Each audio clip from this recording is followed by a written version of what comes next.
You may know part of this story already. My name is Roger Patterson. My partner Robert Gimlin and I shot the first footage of Bigfoot way back in 1967 in the wilderness regions of Northern California. There's more to the story than Gimli and I ever told, but today I'm going to tell you that story. Robert and I had been gathering evidence for the existence of Bigfoot for years, but this expedition was turning out no different from any other. Two men, their guns, and their horses trying to bring the world's last mystery to light, coming up empty-handed. Robert and I had just stepped into a clearing near Bluff Creek where footprints had been reported, and we got much more than just an impression in the soil. There, in front of us, was the most beautiful and terrifying beast I had ever seen. Walking along without a care in the world was the legendary Sasquatch. You could see the huge muscles working against each other through his coat, and I knew he was a powerful animal. Robert got about 20 seconds of footage, and then we were off. Bigfoot picked up his pace crossing the creek, and I knew we'd lose him, so I snapped off one picture. The flash got his attention. Obviously frightened, he bolted into the overgrowth. In the blink of an eye, Sasquatch was gone. Bobby and I talked it over, and he wanted no part of going back to that creek. So it was decided I would go after the creature alone with a tranquilizer gun and bring him back alive. Bigfoot had quite a head start on me, but my tracking skills are unsurpassed by any other white man in the area, if I do say so myself. Little more than an hour had gone by when I found a huge pile of Bigfoot droppings. Acrid smelling, they were even worse tasting. But the silver lining is they were still warm.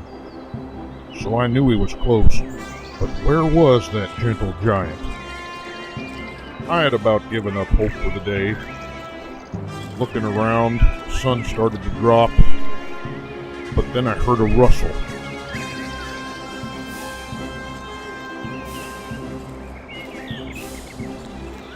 Then I heard another. I was zeroing in on the creature. There was Bigfoot, but what do I do now? I did the only thing I could think to do, and that was creep up behind him quietly, trying to get the perfect shot. I was darting from tree to tree, using their huge girth to hide me from the powerful Sasquatch. Sasquatch had just stepped out of my field of view, and my heart was racing.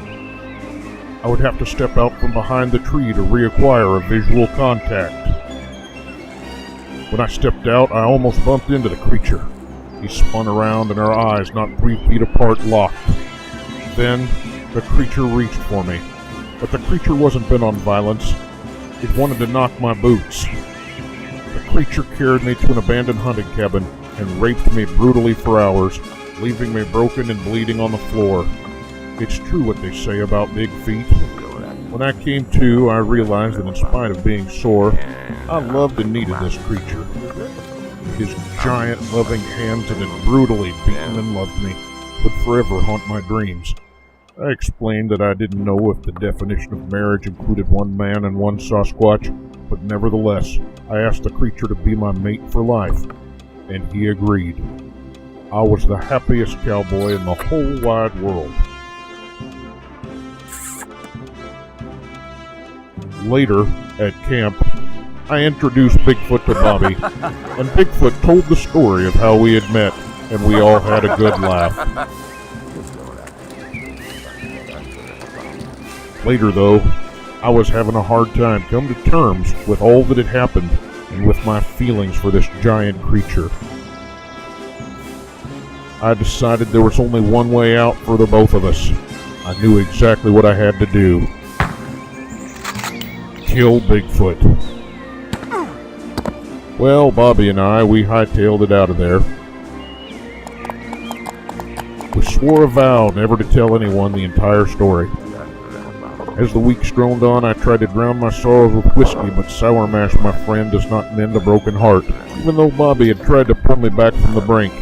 In the end, I even drove him away. I told you that story so you could learn this lesson. If you're ever lucky enough to be a lonely cowboy raped by a Bigfoot, hold on tight and hold on for dear life, and never let him go. Also, try to relax and the pain starts to go away.